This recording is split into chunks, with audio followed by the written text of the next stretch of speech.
My Uncle Steve was cremated yesterday. I stopped over at Keith's. It was his dad that died. What a night. The wake was held at Sefton Bowling Club.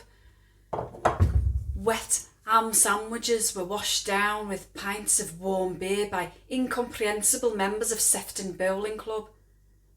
I didn't have any. Lord knows how long they'd been sat there breeding listeria.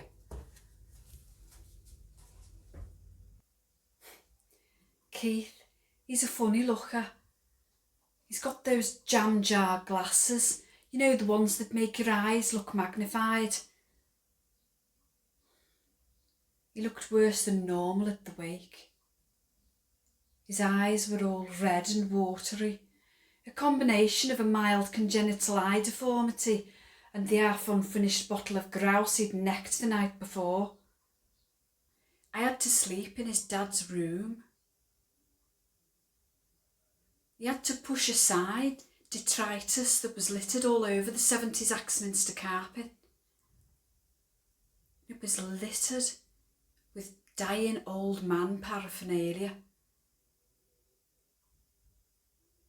A vintage carpet sweeper, a Zimmer frame, wheelchair, commode, and oxygen tank.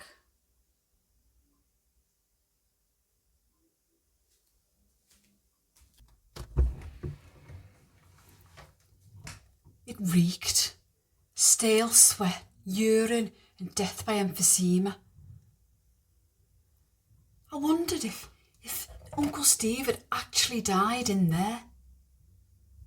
When I pulled back the cover, I could see the imprint still on the mattress, like the Turin shroud. I climbed in reluctantly, stared up at the ceiling, waiting for the snowflakes of dead skin to resettle.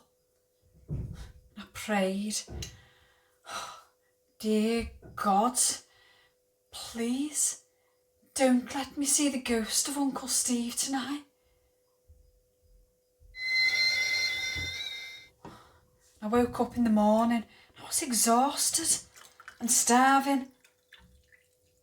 My eyes stung. It was like someone with a voodoo doll had been sticking pins into the jelly. Then I heard a woman's voice downstairs. I could hear her asking Keith how his dad was. I held my breath, knowing how awful that woman was going to feel when he told her that he'd already passed away. He's still in bed, Pam. Not too sharp this morning. He's really struggling with his breathing now. What? Reckon he's only got a few weeks left now, Pam.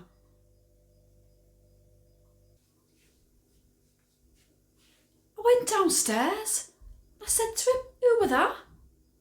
He explained to me that was the Meals on Wheels lady, Pam from the council, and that she brought his dad hot meal every day.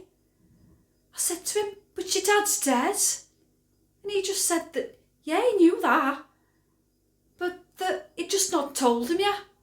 He was going to probably in the next couple of weeks, but that the food was really good, home cooked, and that it only took 3 minutes to heat up in the microwave. And then he asked me if I was hungry. I was speechless. I kind of shrugged and nodded my head in a non-committal way. And then he walked off back into the nicotine-stained kitchen. He was humming to himself, as though it was perfectly normal to house a guest in a dead man's unwashed bed and to then serve him up a dead man's meal.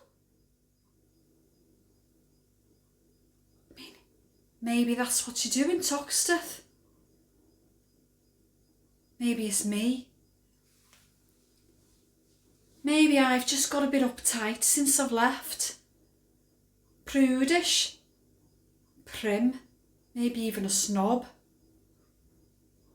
So what was I to do when in Toxteth? I could hear my Uncle Steve's wheezy voice egging me on, and his bony finger poking me in the small of my back.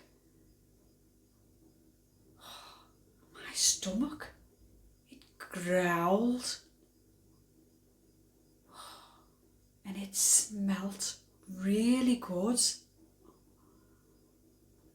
So I said to Keith, "What's she brought us then?"